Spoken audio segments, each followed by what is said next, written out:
저는 대학에서 정치학을 전공하고 그리고 군대 갔다 와가지고 사법시험을 공부해서 변호사가 된 법률가인 입장에서 이 정치를 통해서 해결해야 될 것들이 대체로 법원으로 가서 정치가 사법화되는 거에 대해서 이거 정치가 없어졌다.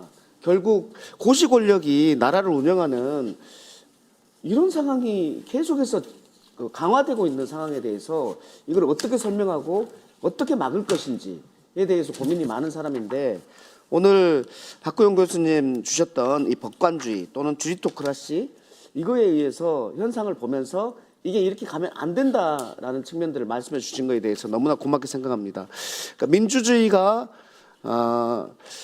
법치주의 없는 민주주의가 돼서도 안 되지만, 결국은 민주주의 없는 법치주의가 지금 세계의 민주주의 위기를 낳고 있는 거거든요.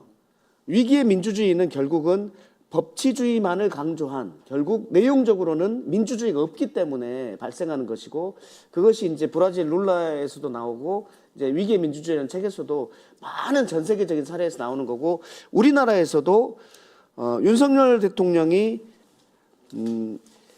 법치주의의 민주주의적인 절차에 의해서 만들어진, 그렇지만 민주주의 파괴자가 민주주의라는 탈을 쓰고 만들어져 버린 그런 결과에서 이 부분에 대해서 정말 설명이 잘 된다라는 말씀을 드리고요.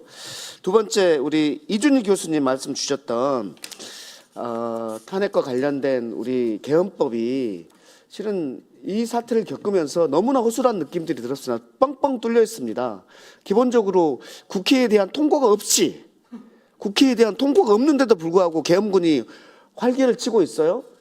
그래서 저는 거기에다가 더해서 국회에 통고가 되어야지, 도달주의로 국회의장에게 계엄의 선포를 통고되어야지 계엄의 효력이 발생한다라고 해야지, 국회의장을 잡기 위해서 오는 게 아니라 국회의장한테 이 통제를 하기 위해서 막 국회의장을 찾는 이런 상황이 되어야지 이것이 권력 분립이다 라는 거고, 또 하나 측면은 뭐였냐면, 우리가 빠른 시간 내에 계엄 해제 요구를 결정했습니다.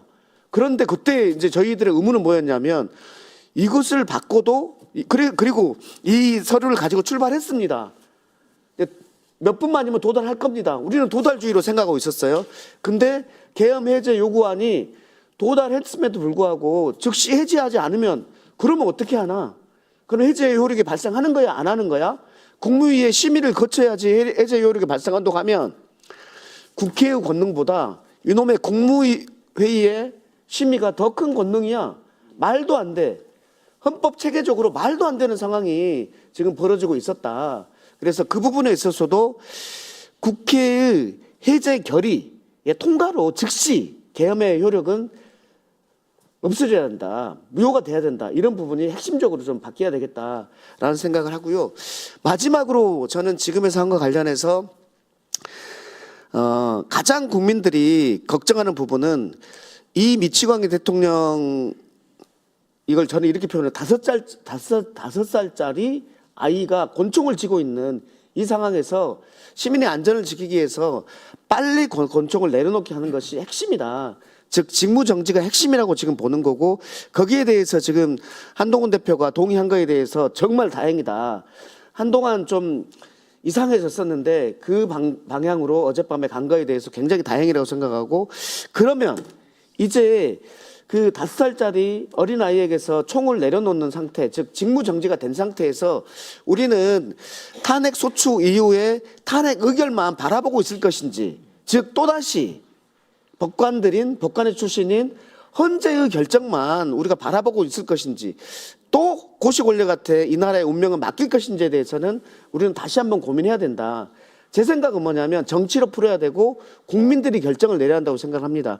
헌재 탄핵이 아니라 국민이 결정하는 국민 탄핵이 돼야 되는데, 그 방법은 국민투표로 결정하는 거고, 그러기 위해서는 헌법 개정을 논의해서 헌법 개정을 통해서 국민투표로 결정하는, 즉 우리의 운명은 헌법 제정 권력자가 결정하는 방식으로 가야 되고, 그래서 이것은 또 다른 의미가 있는 것이 이런 의미가 있습니다.